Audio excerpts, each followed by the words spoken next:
BJP की तरफ से जारी पहली लिस्ट में भोजपुरी के 4 सुपरस्टार अभिनेताओं के नाम शामिल थे। इनमें से एक पावर स्टार पवन सिंह ने आसनसोल से चुनाव लड़ने से इनकार कर दिया है। एक दिन पहले बीजेपी की तरफ से उम्मीदवारों की नाम वाली सूची में अपना नाम होने के बाद वह खूब उत्साहित थे, लेकिन 24 घंटे के भीतर ही पवन सिंह ने आसनसोल से चुनाव लड़ने से इनकार कर दिया। वैसे पवन सिंह पर बीजेपी ने क्यों दांव लगाया, इसके पीछे की वजह भी खास है। पवन सिंह को भोजपुरी का पावर स्टार माना जाता है। हिंदी सिनेमा में जैसा स्टारडम सलमान खान रखते हैं, भोजपुरी सिनेमा में दर्शकों के बीच वही रुतबा पवन सिंह का भी है। उनके चाहने वालों की संख्या करोड़ों में है।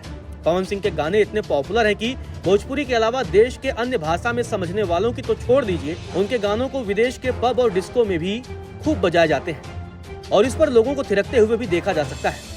पवन सिंह बिहार के भले ही हों, लेकिन उनकी फैन फॉलोइंग बंगाल में भी है। पवन सिंह बिहार के आरा के रहने वाले हैं, लेकिन उनका जन्म बंगाल में हुआ था। शायद ये वजह रही होगी कि बीजेपी पवन सिंह को वहां से चुनावी मैदान में उतारना चाह रही थी। पवन सिंह को भोजपुरी सिनेमा में उनके अभिनय की वजह से जितनी पहचान मिली, उससे ज्यादा उन्हें उनकी आवाज की वजह से लोगों का प्यार मिला। पवन सिंह की आवाज के दीवाने आज भी दुनिया में करोड़ों की संख्या में हैं।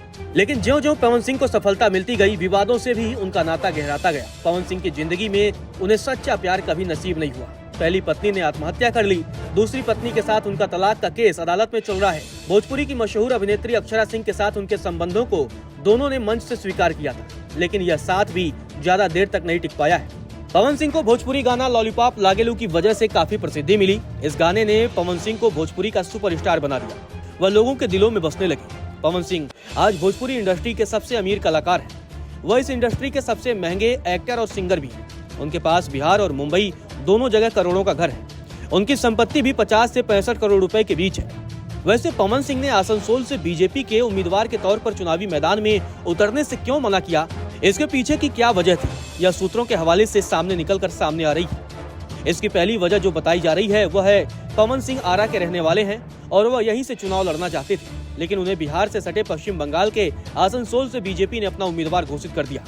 दूसरी वजह यह कि पवन सिंह के सामने जो उम्मीदवार टीएमसी की तरफ से चुनावी मैदान में होने की संभावना है, वह उनके आदर्श शत्रुघ्न सिन्हा है। शत्रुघ्न सिन्हा इसी सीट से टीएमसी की तरफ से मौजूदा सांसद भी हैं। वहीं पश्चिम बंगाल में ममता बनर्जी की मजबूत स्थिति भी पवन सिंह के इनकार करने की वजह मानी जा रही है। हालांकि बीजेपी की तरफ से जब पवन सिंह के नाम की घोषणा हुई तो उनकी खुशी का ठिकाना नहीं था। तब वह जिम में थे और नाम का ऐलान होते ही जिम जय श्री राम के नारे से गूंज उठा। हालांकि पवन सिंह के नाम का बीजेपी की तरफ से आसनसोल सीट के उम्मीदवार के तौर पर ऐलान होते ही टीएमसी हमलावर हो गई। बिहार के आरा जिले के एक गांव जोकहरी में 5 जनवरी 1986 को पवन सिंह का जन्म हुआ था। उन्होंने अपनी स्कूलिंग HNK हाई स्कूल से पूरी की, जबकि आगे की पढ़ाई महाराजा कॉलेज बिहार से की। पवन सिंह को गाने का शौक तो बचपन से ही था। उन्हें पढ़ाई लिखाई में ज्यादा दिलचस्पी नहीं थी।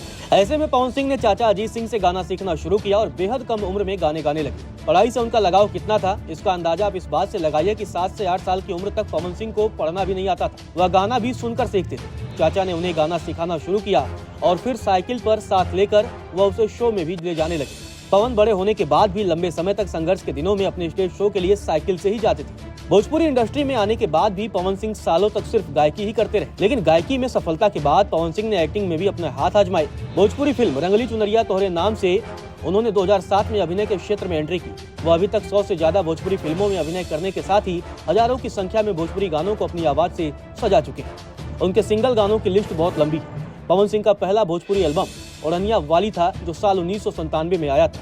तब पवन सिंह महज 11 साल के थे। उस समय पवन को उतनी सफलता नहीं मिल पाई, लेकिन साल 2008 में रिलीज हुए उनके गाने लॉलीपॉप लागेलू ने पवन सिंह को भोजपुरी का पावर स्टार बना दिया। इस गाने की वजह से पवन सिंह की किस्मत बदल गई और देखते ही देखते लाखों करोड़ों लोगों में उनकी लोकप्रियता हो गई।